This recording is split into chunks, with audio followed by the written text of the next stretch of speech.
first step towards resolving everything was gathering precise data. And the name most commonly associated with this new data gathering is Tycho Brahe, who in 1580 makes very, very detailed observations of planetary motion with an unprecedented accuracy. And these are very useful. Interestingly, Brahe got the brilliant equipment and the patronage that he needed to make these observations by making a failed attempt to prove that comets and other such unpredictable changes in the sky are in fact terrestrial events, things that happen on Earth not far, like, say, meteors or shooting stars. They're not, but this didn't sit well with current worldviews. The important thing for us is that he made these very, very precise measurements, and some of them he shared with Johann Kepler, who came to work for him as an assistant. And in 1609, after playing with the data and playing with the data, this was very precise data, good enough that you could take into account the angular measurements, including the position of Earth relative to the planets in this heliocentric model that Kepler was pursuing, precise enough that you could use these angular measurements to actually not just make a three-dimensional model with ordering of the planets, but actually predict the ratios of their sizes. In other words, you could tell whether Mars's orbit was 7 times that of Earth or 3 times that of Earth in radius, rather than just that it's larger. And with this precise data, Kepler discovers, much to his surprise, that 3 very, very simple rules describe all of the motions of all of the planets, and these rules are important, so let's go through them.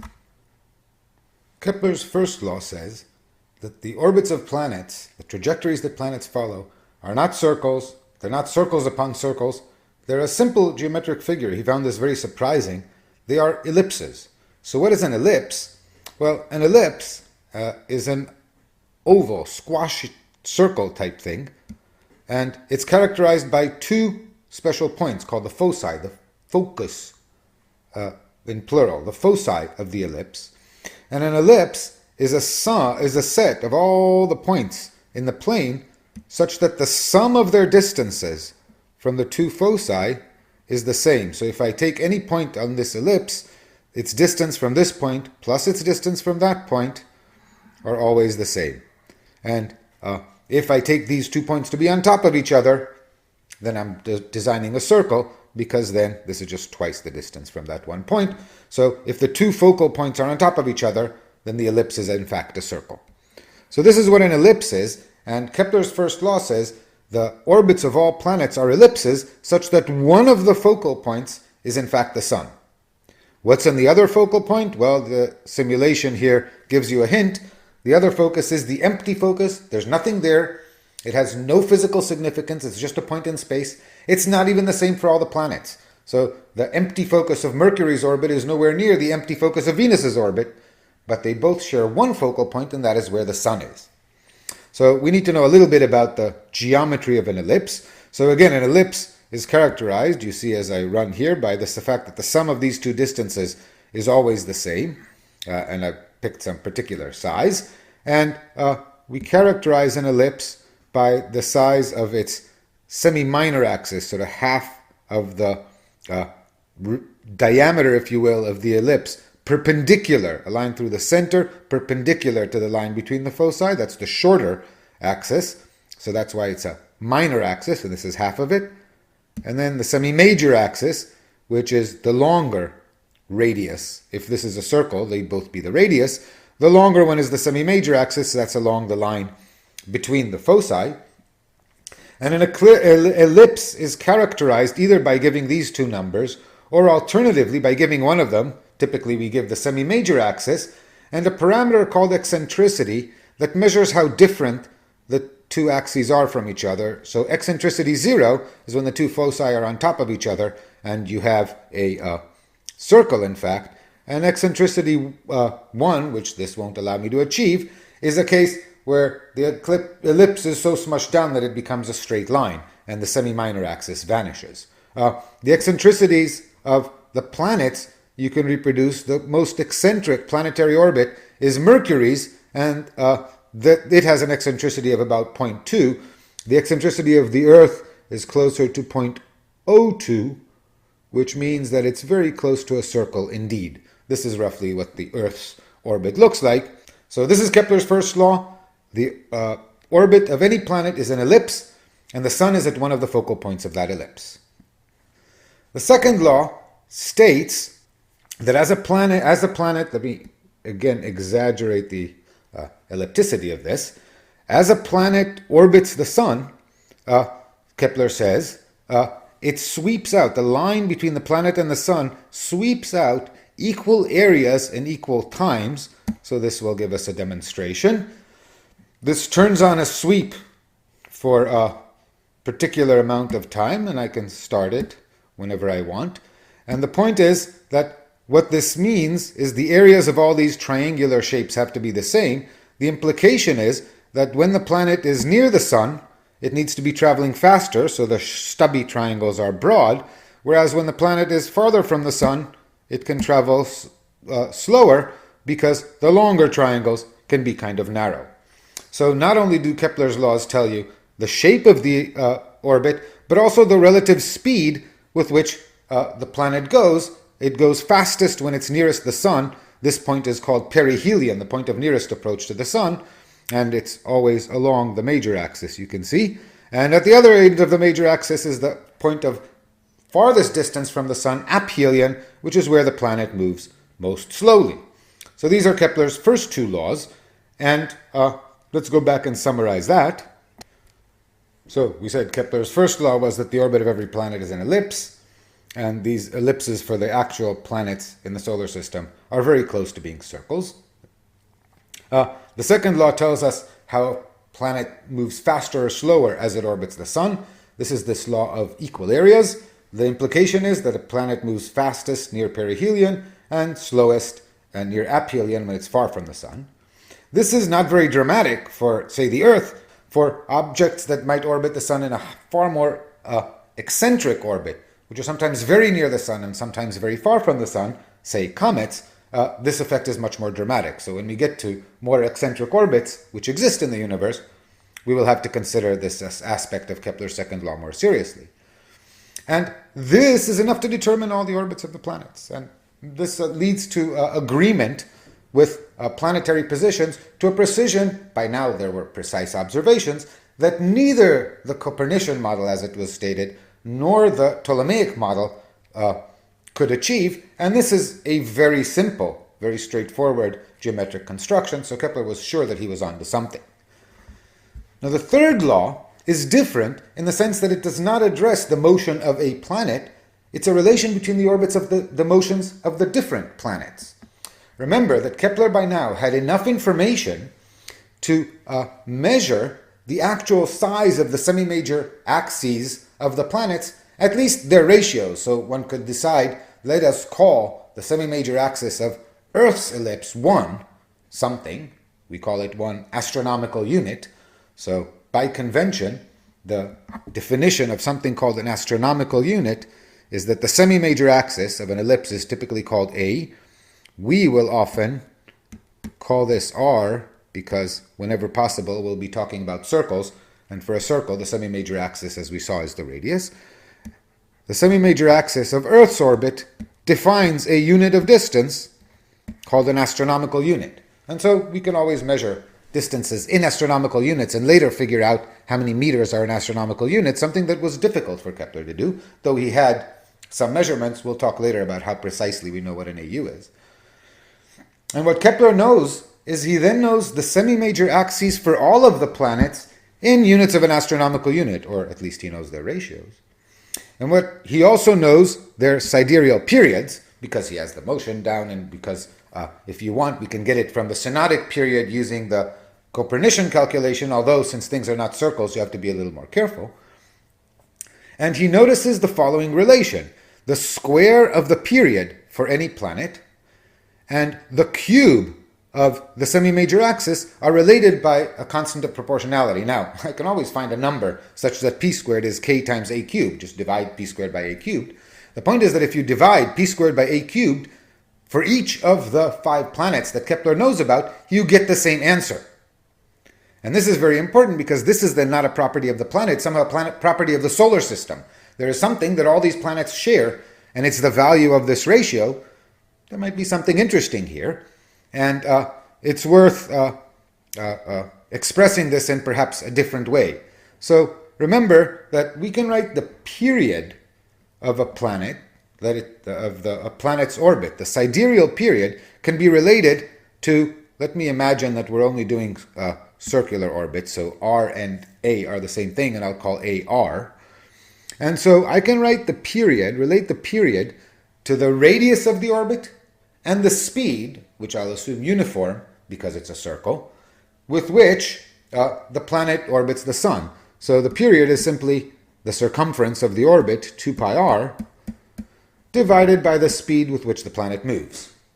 So this is my expression for the period, and A is simply r in this case. So Kepler's law becomes, well, I have to square this thing, so 4 pi squared r squared over v squared is k times r cubed.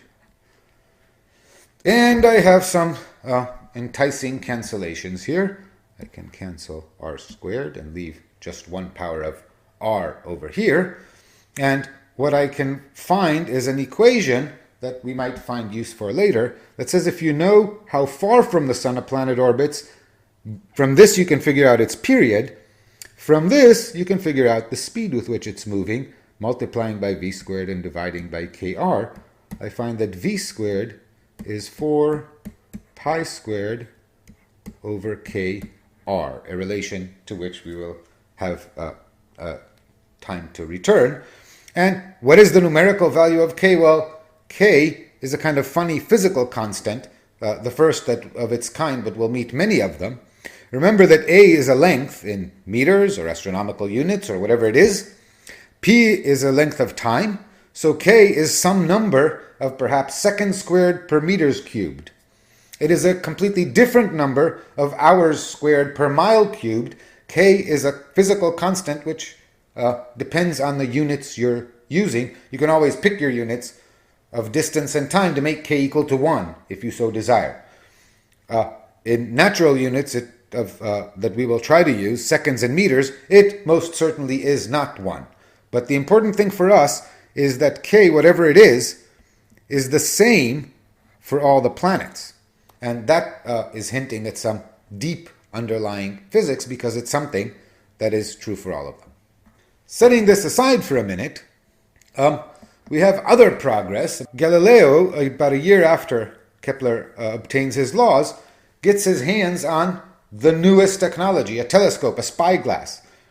And we don't know if he's the first to do it, but he was certainly the first to publish this and to become known for it.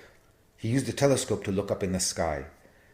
And he finds many, many, many, many exciting things when he looks up at the sky with this newfangled invention. The first thing he finds that Venus, the planet Venus, goes through phases, which is not surprising to us. It's a chunk of rock. It's illuminated by the sun. Its angle to the sun changes. So Venus goes through phases, but in particular, the relation between the phases of Venus and its position in the sky show that sometimes Venus is closer to Earth than the sun is, and we get effectively a new Venus just like the new moon works. But on the other hand, unlike the full moon, which happens when the moon is on the other side of Earth from the sun, Venus is never that 12 hours away from the sun in right ascension. Venus is always near the sun, remember. A full Venus happens when Venus is on the other side of the sun from Earth. And what this means is this does not fit in with the precise parameters of the Ptolemaic model, but it fits very nicely into the Keplerian or even the Copernican model. Also, he discovers that Jupiter has satellites. He sees the 4 Galilean moons, or as he, seeking patronage, calls them, the Medicean stars, moving back and forth around the image of Jupiter, and he realizes quickly that what he's seeing is a collection of bodies orbiting Jupiter. Well, they're clearly not orbiting the Earth, so this is an important piece of breaking down the cultural objection to the Earth moving. He sees various exciting things. He sees mountains on the moon. He sees sunspots on the sun. He sees some weird structure on Saturn that later Huygens discovers are the rings of Saturn. So Galileo finds many things with his telescope, and in particular, the evidence of the phases of Venus is really the smoking gun that dooms the geocentric picture, or the Ptolemaic geocentric picture, as we will talk about later. Whether you think that the Earth is stationary and the whole universe is doing a complicated motion or something else, at the end of the day, that's a very difficult and almost philosophical question. We'll see what we can have to say about why we prefer one description over the other, but in particular, the fact that Venus is sometimes behind the sun and sometimes in front of the sun, that's now a fact. And this does not fit with the Ptolemaic model. Galileo also applied himself to beginnings of the science of mechanics, the study of motion, and is well known for formulating what is called the principle of inertia. As he put it, an object will retain its state of motion unless disturbed externally. Now, we are all familiar with this in the following painful sense. If you have a refrigerator that's not moving, and you want to set it in motion, you want to change its state of motion from rest to motion, you have to expend quite a bit of effort to move that refrigerator. What Galileo reminds us is, but then if you let it go, the refrigerator will stop. What Galileo realized is that this is an artifact of rubbing against the floor.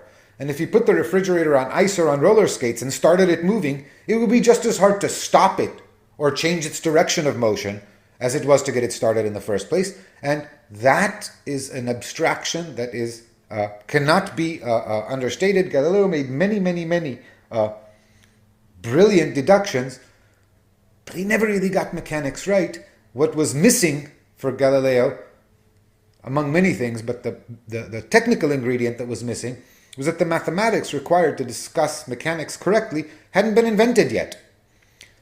Real progress awaited Isaac Newton, and Newton also didn't find the right mathematics.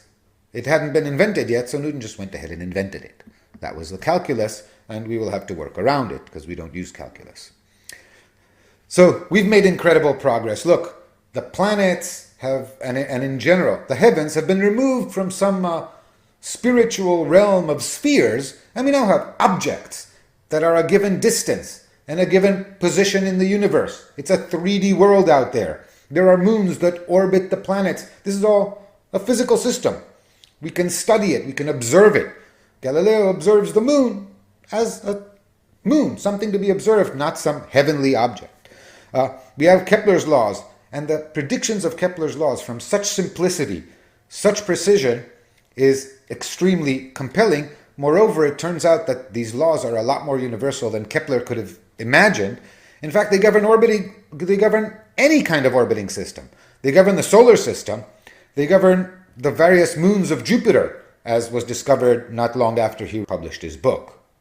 They govern every orbiting system, in some sense, electrons in an atom. Each system is characterized perhaps by a different Kepler constant K. That was a property of our solar system. But the relation, the fact that the orbits are ellipses, and the central object is at one of the focal points, and that the semi-major axes and the periods are related by p squared equals a constant times a cubed for different electrons orbiting a nucleus or different moons orbiting the same planet, this, it turns out, goes way beyond what Kepler put into his model, comes out of it. And in physics, when something is that universal, it tells you that there's some fundamental law underlying it. There's a reason why all of these things share a behavior. And again, these underlying physical laws, of which Kepler was just finding the manifestation in the solar system, were waiting discovery by Newton. So we're now ready to discuss Sir Isaac.